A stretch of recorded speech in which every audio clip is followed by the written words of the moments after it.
Atocia mwanya muno mwiroreri wa Fuma Tv thengi muno ni ndu wa gwitikira gwikara mitambo-ini thiini wa metha itu ya mohoro na watu ati guku nikuo gukorwo githikiriria maundu maria matinda makihanika na nigetha nithii tukahota gutigirira ati nitwahota gukumenyithia maundu maria matinda thiini wa bururi witu wa Kenya. Ni ndirakurera mohoro njitagwo Ndea Wanjiku Wanjine igwa wiganire muno makiria gukorwo gitwarana hamwe nani mwena-ini wa Facebook ithikira ku like page itu Fuma TV ni kirathimo iyo niyo page ya Fuma TV official koguo witikire ku like comment hau share na nigetha ona mohoro maitu ni rihotaga kumona hindi ria tari hakuhi na TV yaku. Na tukianjiriria ni ati mutongoria wa bururi niwe President William Ruto ni acerete bururi-ini wa America kuria athiite icera-ini ria kiwabici na muthenya wa umuthi ni akorirwo agithie mucemanio-ini uria megucemanagia na UN thiini wa town kana thiini wa city ya New York.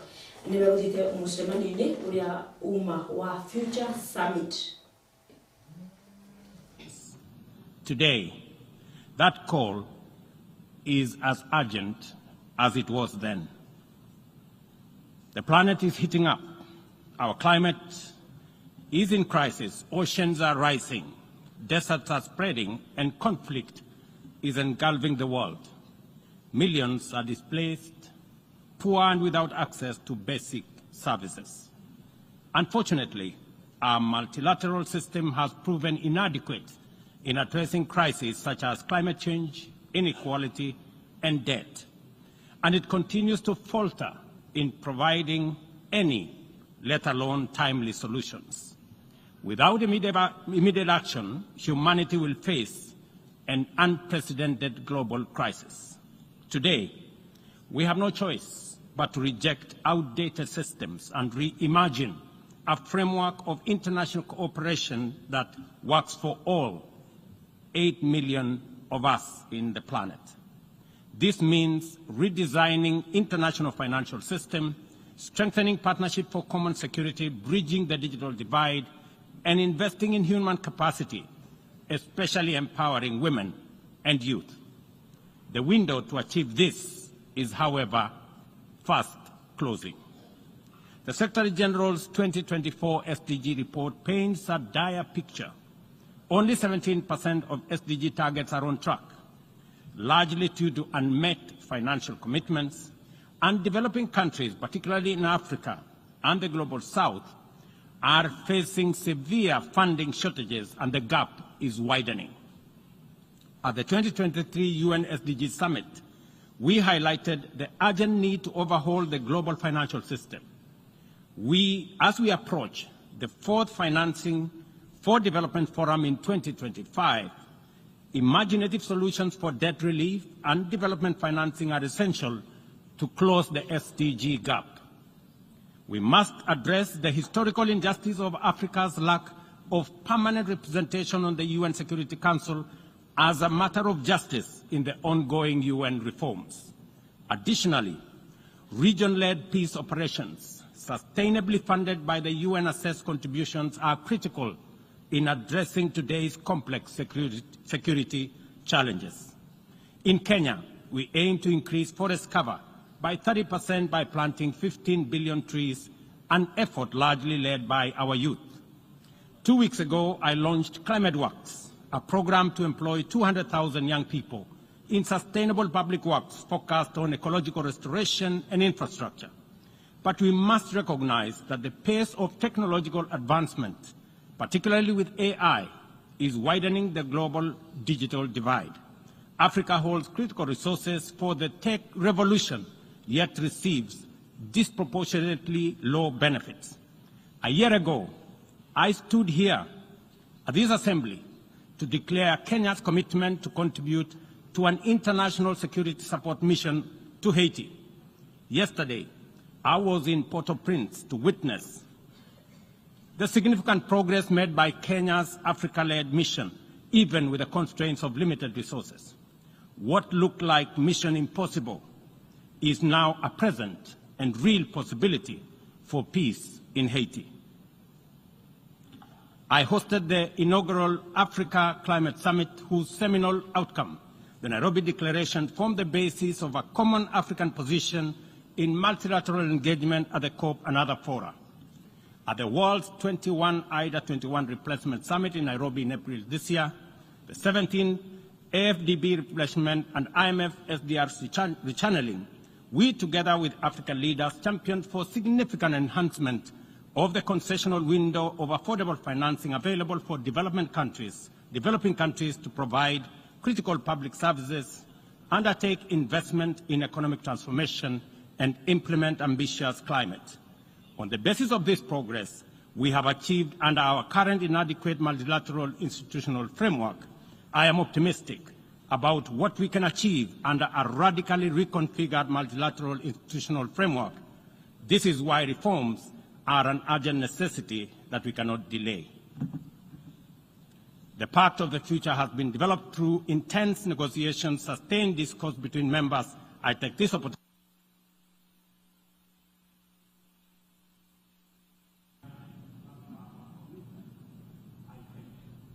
William Ruto arĩ icera-inĩ rĩake bũrũri-inĩ wa Amerika mwena wa kana city-inĩ ya New York.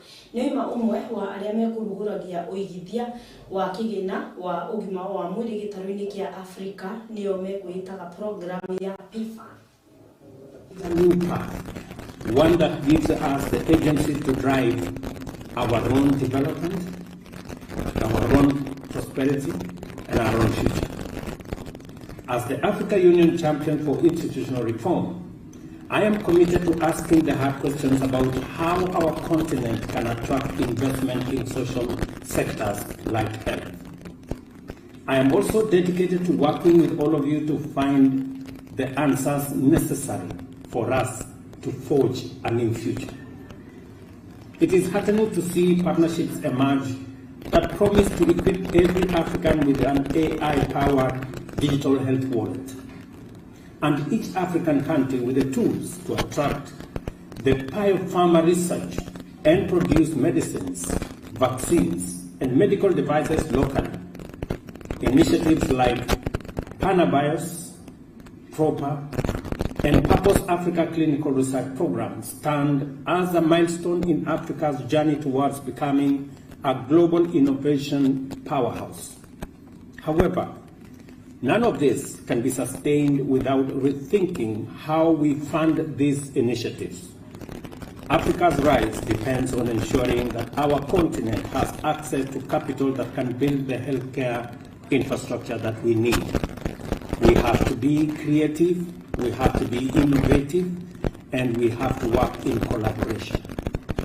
I want to recognize the efforts of AUDA in developing the program for investment and financing in Africa's health, commonly known as PIFA. Alongside AU agencies, Afro Champions, and Purpose Africa, PIFA is laying the groundwork for unlocking vast resources from the private sector.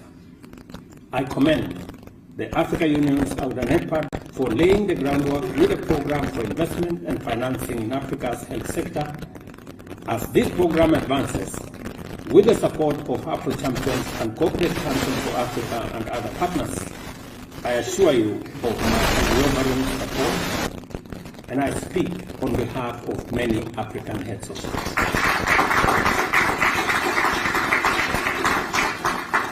I believe my fellow African leaders share this commitment, and we will work together to unlock private sector resources to ensure that there is success in this. 1.4 billion people that live in our continent, to have an organization that is accountable. And it is the reason why we are rethinking the Pan-African Parliament to provide more oversight over the Africa Union Commission. And it is the reason why we want to roll out the African Court of Justice to ensure that we can work within the parameters of law, ensuring that there is greater synergy in the organs of the Africa Union as we position Africa, whether it is at the G20, whether it is at the United Nations, to be able to play our rightful place and effectively represent and speak for the 1.4 billion people that live in the African continent. There cannot be a better place to figure out health, education, and social services than in Africa, where the median age is 19 and a half. That is the place where education means everything.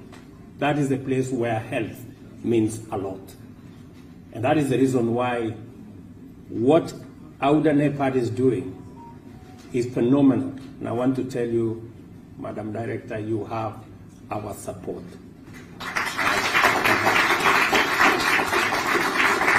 With that, ladies and gentlemen, I am honored to formally launch the program for investment and financing in Africa's health and wish all of us the very best. Thank you very much.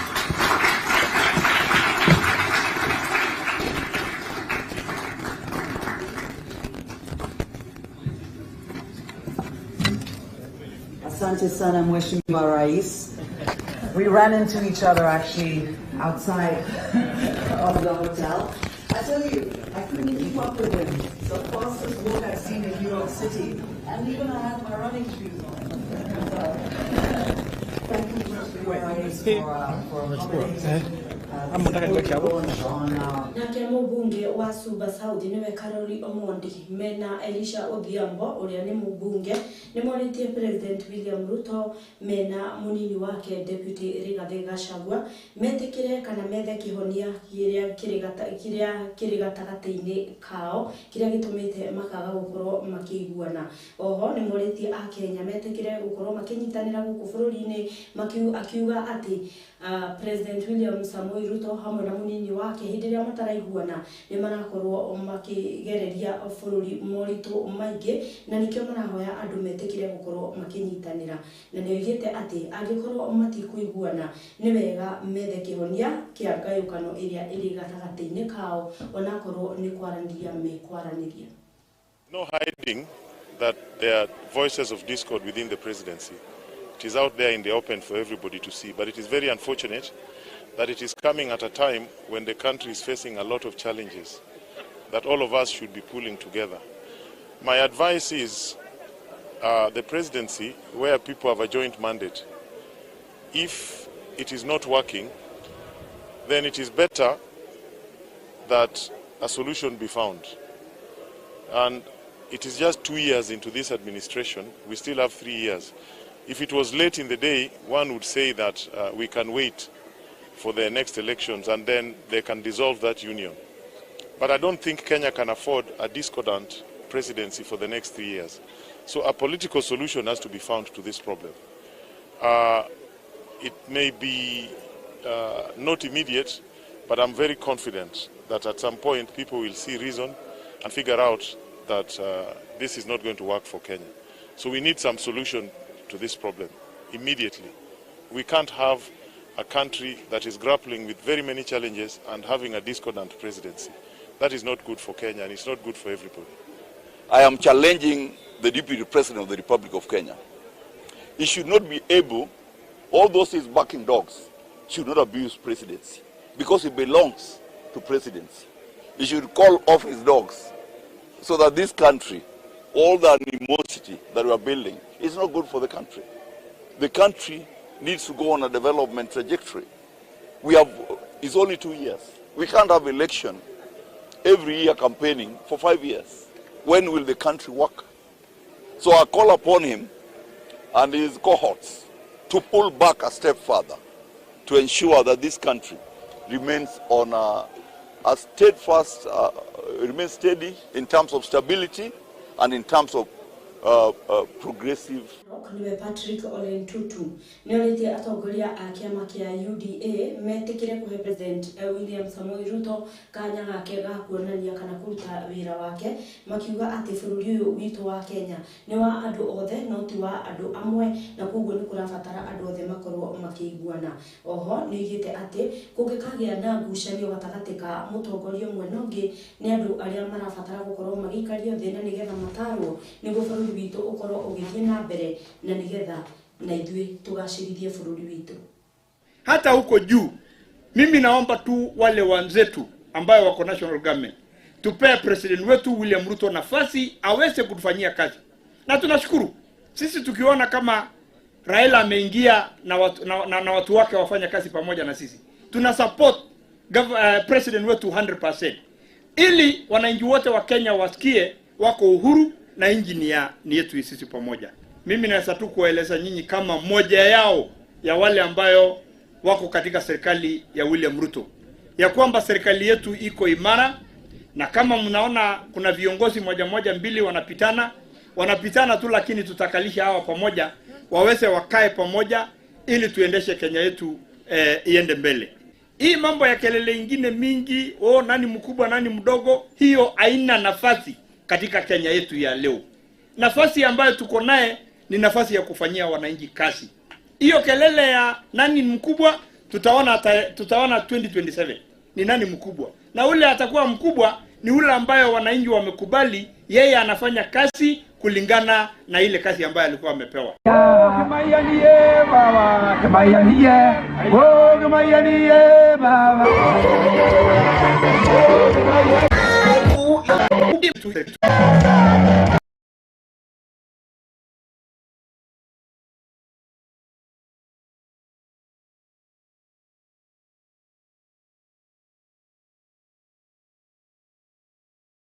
Na KCS wa ugitiri niwe Kithure Kindiki mari hamwe na atongoria angi muthenya wa umuthi ni meguthiete kuruguria waki wa barabara mwena wa Kinangofu kuria oigire ati o matumitwo ni President William Ruto kuruguria barabara iria irakwamite na niguo ethie na mbere gukorwo igiakwo. Oho niigire ati murutire wa wira ni wa urumwe na niguo kugacirithia kiraniro kiria President William Ruto hindi iria alikuwa amerire.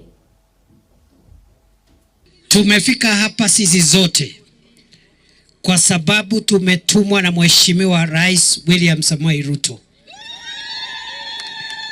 Ametuambia tufike hapa kuhakikisha kwamba barabara yetu hii ambayo ilikuwa imekwama kidogo kwa sababu ya ukosefu wa pesa kidogo, Rais kupitia wizara ya barabara wametafuta pesa imepatikana, contractor amelipwa, na Rais amesema sasa hii barabara haitasimama tena mpaka ikamilike.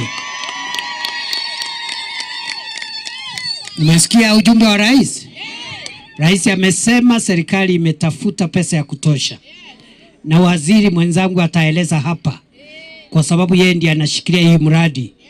Kazi yetu ni kusaidiana na waziri na wizara, sisi zote tukiwa watu ambao tumetumwa hapa na Rais kuhakikisha kwamba contractor wetu amefika na ameanza kazi na kazi haitasimama. Tunaomba tumunge mkono ili aendelee kutushughulikia maneno ya maendeleo. Si namna hiyo?